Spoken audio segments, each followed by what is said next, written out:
Hello friends, welcome to my YouTube channel Captech Pro. In this video we will see an overview of private cloud, and later on we'll see how we can create a virtual machine manager cloud. So guys, without any delay, let's get started.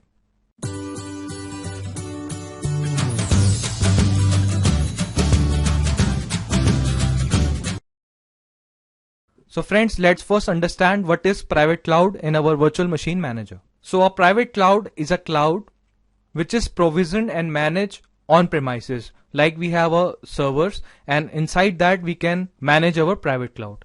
A private cloud is a cloud that is basically provisioned and managed on premises by an organization. It is basically deployed using an organization's own hardware to leverage the advantage of a private cloud model. We can use Virtual Machine Manager to create and deploy private clouds components and to manage access to the private cloud and the underlying physical resources. Now let's understand Virtual Machine Manager benefits using a private cloud. The first benefit is self-service. So in self-service, admin can delegate the management and usage of the private cloud while having no knowledge of underlying physical resources. In the self-service, users don't have to ask the private cloud provider for administrative changes except to request increased capacity and quota inside the private cloud. Then the second benefit is opacity. So the self-service admins don't need any knowledge of underlying physical resources. Then the third benefit is resource pooling. So the administrator can collect and present an aggregate set of resources such as their storage requirement, their networking resources. Resources usage is limited by the capacity of the private cloud and by the user role quotas. The fourth benefit is elasticity. So administrator can add resources to the private cloud to increase the capacity. Then the fifth advantage is optimization. Usage of underlying resources is continually optimized without affecting the overall private cloud user experience. In simple words, we can say that in a virtual machine manager, a private cloud is created using a local hardware and managed by our virtual machine manager administrator. It is also set up as its own environment, and this is also useful in creating an isolated environments in your organization. Say for example, if you are creating a private cloud for your finance department, one for your HR department, so you can isolate different departments from each other, and each private cloud can have its own host or share host. Like these both options are there, and those particular hosts can also include ESX, Hyper-V or Citrix host. Basically, private clouds are assigned to a self-service administrator. The administrator are designed by creating a user role and assign user to that role. The user role can be created by selecting the cloud in the console and clicking assign cloud in the ribbon. So guys, this was a brief introduction about the private cloud, and we can say that it was an overview. Now let's go to our lab environment and let's see how we can create a private cloud. Okay friends, so now we are on our lab environment. Now let's see how we can create a private cloud. So to create a private cloud, first of all we'll click on VMs and services, and now you can see here's the option of cloud. Now right click on cloud and click on create cloud. It will open a wizard for creating a cloud. Now enter the name for your private cloud. I will enter the name Captech Cloud. After giving the name, you can write about your private cloud in the description box. Now there is the option of shielded VM support. So what basically that you are getting the two options like not supported on this private cloud and supported on this private cloud. So if you will select supported on this private cloud, your virtual machine inside your private clouds will be protected from enterprise workloads, from threats like remote attacks, privilege escalations and malicious insiders. So we are performing this on our lab environment. So we'll go with not supported on this private cloud. Now we'll click on next. Now we have to select the resources for our private cloud. So as of now we have only one Hyper-V host. So we'll select the host Russia. You can see the total physical CPUs, the total memory and the total storage of Russia. You can also select the radio button of VMware resource pools, and you can select your resources from this pool. Now click on next. Now we have to select the logical networks. If you don't know how to create a logical network, you can watch my previous video. So we'll select my logical networks, which is Fabric and Clouds. Now I will click on next. Then we have an option of adding a load balancer for your cloud. So as of now, I have not configured any load balancers. So if you have deployed more than one virtual machine manager in your organization, you can select the load balancers to manage the loads. So as of now, you can see there is only option by default, which is Microsoft Network Load Balancing. So we'll check the box. We'll go with this.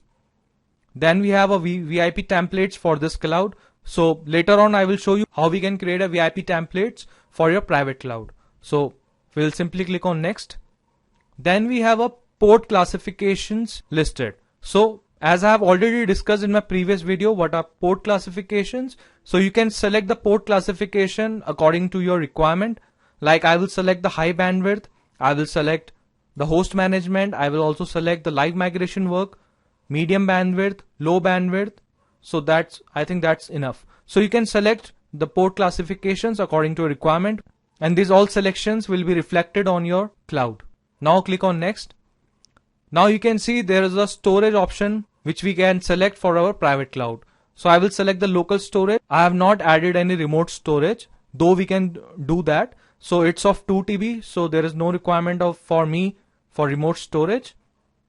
Now I will click on next. Now we have to specify the stored VM path and read-only library shares. So what basically is that? Whenever we will create a virtual machine inside our private cloud, so the location of our virtual machine will be inside that path, and other resources like the ISO image, like the templates, each and everything will be accessible to our private cloud. So we can click on browse, and you can see as of now we have only one library share which was created by default when we deployed our virtual machine manager. So I will select this and I will click on OK. So our path is now selected. Now if you want to add a read-only library shares, you can add them by clicking on add. So I don't need this, so we'll simply click on next. Now we can set the capacity for our private cloud, right? So you can see this is the cloud capacity.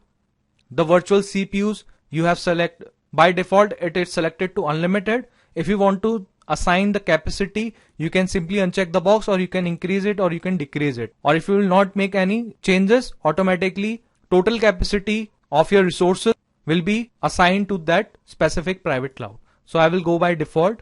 You can see the virtual CPUs memory is 64 GB. The storage part is 2 TB. We have a custom quota. We are selecting each and everything unlimited. You can also set like how many virtual machines is allowed to be created on the specific cloud. So you can uncheck the box. You can enter the number of virtual machines which we can create on this particular cloud. So we'll go by default. Now we'll click on next. Then we have a capability profiles for this cloud. We have to select that for our virtual machines. So in my previous videos of SCVMM, and I've already explained what is capability profiles and different type of profiles. So as of now, we'll go with Hyper-V only, or later on we'll create a new capability profile, or we will select it later on. Now click on next. Now we can select the replication group for this cloud. So what basically replication group means? First of all, replication groups need to be identical because it contains the data and the log volumes for the source and the destination sites respectively. And we can also enable the replication between the source and a destination replication. So in the replication groups, we can say that they are logical groups and they contain a multiple volumes, and data will be replicated between these groups. So I don't need any replication group. So we'll simply click on next. So then we have a storage QoS policies. Basically it provides a way to centrally monitor and manage the storage performance for our virtual machines using the Hyper-V, and also the scale out file server roles. So we'll leave it. Later on, if it will be required, we'll configure it. Now we'll click on next. Now in the summary part, you can read about the selections you have made, like the name, shielded VMs. You can read all the things and all the selections you have made. If anything missed it, you can go to previous. You can click on previous and select that, and then again click on finish. So let's create our private cloud. We have made all the necessary selections. Now I will click on finish. So you can see our cloud is created. Now I will click on close. Let me click on Captech Cloud. I will click on properties. So you can see you can still make any selections if you have not made it, right? I will click on cancel. Okay friends, so as you can see, our cloud is now created with the name of Captech Cloud. If I will right click on my Captech Cloud, you can create any service. You can start creating the virtual machine inside your private cloud, and you can assign this private cloud to a specific member So as of now, I don't have any user to access this account. So by default, it will be managed by administrator. So after creating the cloud, administrator can assign this cloud to some other user. Then you can simply click on delete to delete this private cloud. And in the properties, as I've only shown you, the selections you have made will be listed on inside the properties of the private cloud.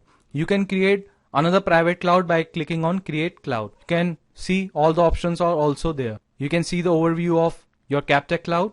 You can see the overview of your CapTech cloud. The VMs, as of now I have not created any VM inside it. Then we have a services. So friend, that's how you can create your own private cloud. And now next upcoming video, we'll see how we can create a virtual machine inside our private cloud. So friend, that was an overview of private cloud, and we have seen how to create a private cloud inside Virtual Machine Manager. In our next upcoming video, we'll see how we can create a virtual machine inside our private cloud. For more informative videos, you can check my other video links on the screen and subscribe my channel and press bell icon for more upcoming videos. I will see you guys in next video.